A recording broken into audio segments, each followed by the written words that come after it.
a wealthy Beverly Hills wife, a forbidden desire she can't ignore, and one steamy afternoon that changes everything. This story will leave you breathless, but can she keep it a secret? Don't miss what happens next. Like and subscribe for more. I never thought I'd be telling this story, but then again, I never thought I'd be living this life. My name is Nicole, I'm 62, and I live in Beverly Hills.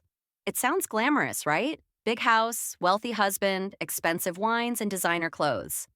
Everything is perfect on the outside, but inside, I'm suffocating. My husband, Richard, is a man of old habits. He's grumpy, stubborn, and worst of all, he hasn't touched me properly in years. He barely looks at me, except to complain about how much I spend or how the house is run. And I'm still a woman. I feel desire, passion, a hunger that doesn't fade with age. But to him, my body, my needs, are nothing. My children left for London many years ago to study, and I'm left with a man who barely notices whether I'm home or not. I've had my share of secrets, affairs here and there, little pleasures to keep my sanity, but what happened that day was something else. Something primal, unforgettable. It all started when I decided to clean the pool. It was a hot, golden afternoon, the kind where the California sun hits you like a slow, lazy lover. I called a new service, just typing a number off the internet. I didn't know what was coming through my gate, and then he came, a god of male beauty. He strode across my territory like he owned it, his stride confident, his muscles tensing in the blazing sun, his skin black as polished obsidian, glowing with the heat like it was perfect, taut, sublime perfection. His shoulders were as broad as the ocean, his arms thick, his veins pulsing with raw power. Each step he took was light and confident, and a sharp wave of excitement ran through me, leaving me speechless. And then he looked at me. His eyes were dark, deep, devouring. They weren't just looking at me, they were devouring me, as if he could see through my silk robe and feel the heat pooling between my legs. He didn't smile, he didn't flirt, he didn't need to. That look was a promise in itself, a silent declaration that he was a man who never asked. And God, how I wanted to offer myself to him without a word. Then he spoke. His voice was a low, deep growl, laced with seductive richness. "I'm Keith, here to clean the pool," he said. I bit back a soft moan. His name swirled through my head like a forbidden spell. Something dark and dangerous and irresistible. Keith. I watched him as he worked, fascinated by the way his muscles tensed and relaxed with each movement, the way sweat collected on the thick side of his neck and trickled down his back. He was covered in sweat, his chest so broad, so bulging, I could almost taste him. I took a slow sip of whiskey, my throat dry, my pulse racing. I knew what was going on inside me. I wanted him, and he knew it. I should have looked away, pretended I didn't see him, pretended I was just a bored housewife watching her hired help work. But I couldn't. Keith kept his gaze on me. His dark eyes sealed my soul with their certainty, making me shudder, a warmth creeping into my belly, spreading lower. I took another sip of whiskey, swirling my lips around the glass, my tongue sliding along the rim for him to notice. He did. The corners of his full lips slowly curled into a wicked smirk. He didn't have to flirt, didn't have to try. He was the kind of man who existed without effort, women falling at his feet, drawn to his natural dominance, his presence. And I knew in that moment that I was no exception. I watched him as he continued to work, mesmerized by the way his muscles tensed with every movement. His back was broad, his shoulders perfectly sculpted, almost like a work of art. Sweat slid over his dark skin, trailing seductively down his spine, disappearing into the waistband of his low-cut shorts.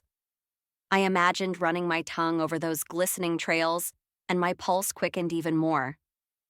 By the time he was finished, I could barely contain myself. He wiped his forehead with the back of his hand, the muscles in his biceps tensing as he turned to face me. "Done," he said, his voice a deep bass vibration in my chest. I reached into my purse and pulled out my wallet, my hands shaking slightly as I counted the money.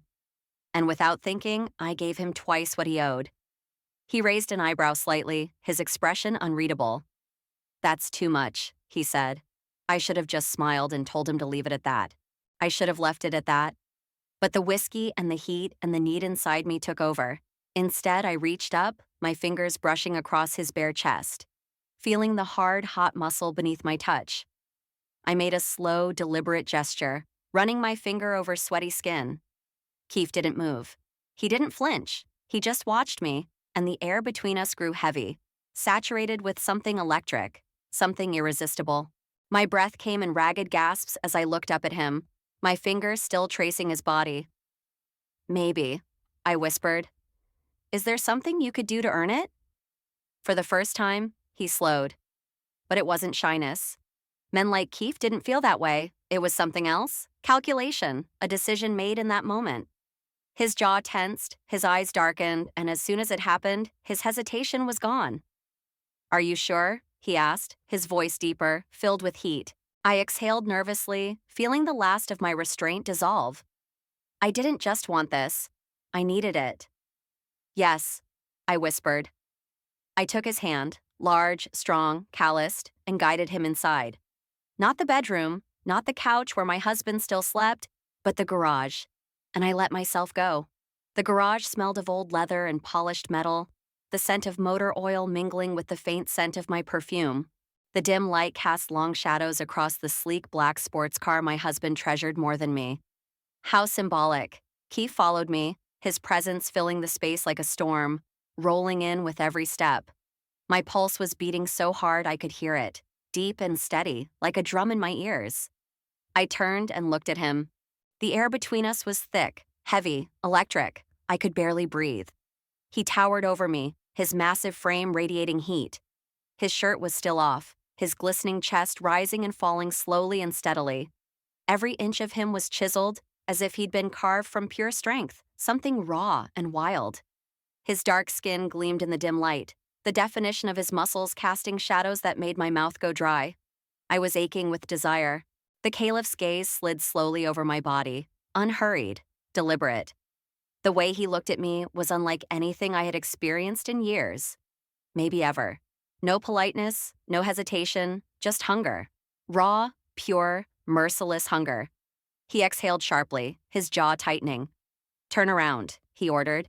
A shiver ran down my spine. I obeyed. I felt him approaching, the heat of his body scorching my bare back. Then his hands, large, hot palms, slid down my arms. His presence was undeniable. Strong, confident, commanding. Without a word, he moved closer, the heat of his body seeping into the space between us. My breath caught. You've thought about it, haven't you? He whispered in my ear, his low, deep voice making me shudder. I swallowed, heat spreading across my cheeks. I nodded. Tell me, he demanded, and there was no room for hesitation in his tone. Yes, I whispered. Louder. Yes. My voice was barely louder than my breath. I felt his quiet smile, a slight smirk on my skin. And then, without warning, he lifted me like a feather and set me down on the cold hood of my husband's car. The contrast was stark. The ice beneath me and the fire before me, solid and unwavering. He leaned down, his lips capturing mine in a deep, slow kiss that sent my pulse soaring. His hands slid over my arms, my waist, holding me with an unshakable authority. The world around us ceased to exist. All that remained was the flame between us, the energy, the silent understanding. It seemed like an eternity passed as the garage filled with quiet sighs, stifled groans, the rhythm of something inevitable. And just a few rooms away from us, my husband was fast asleep, unaware of the storm that had just swept through his house. When it was all over, I was breathless, my heart still pounding, my thoughts in a tangle. The caliph stood before me, unwavering as ever. His dark eyes were unreadable, his breathing even. He pulled his shirt up slowly with a practiced movement, smoothed the fabric as if nothing had happened. He looked at me one last time, a silent look that said everything. And then, without a word, he turned and walked away, disappearing into the night. Leaving me there, breathless, changed, lost in the echoes of what had just happened. I had never, ever experienced anything like this. It wasn't just the raw physicality, it wasn't just the way the caliph took control, the way he commanded, owned me, destroyed me in ways I never knew existed. The thing was, I let him. Numbers she didn't allow it. Wanted, thirsted, begged. I always considered myself a strong woman, independent, proud. But with the caliph, with him, I became something else entirely. Something wild, desperate. utterly helpless under his touch, and yet more alive than ever before. Sin began to settle on me like a heavy weight. My robe lay on the garage floor. My lace underwear was in disarray. The expensive pearl necklace my husband had given me had slipped down to my collarbone, a reminder of the life I was supposed to live, the life I just ruined. And yet, I didn't feel guilty. Not a bit. The caliph left without a word. He didn't ask for a number, didn't make any promises, didn't even look back. And I just let him go. Because I knew it couldn't be otherwise. It wasn't about love. It wasn't something tender, romantic, eternal. It was a moment, a flame that flared up brightly, hotly, uncontrollably, and disappeared into the night, leaving behind only smoke and ash. And I will never see him again.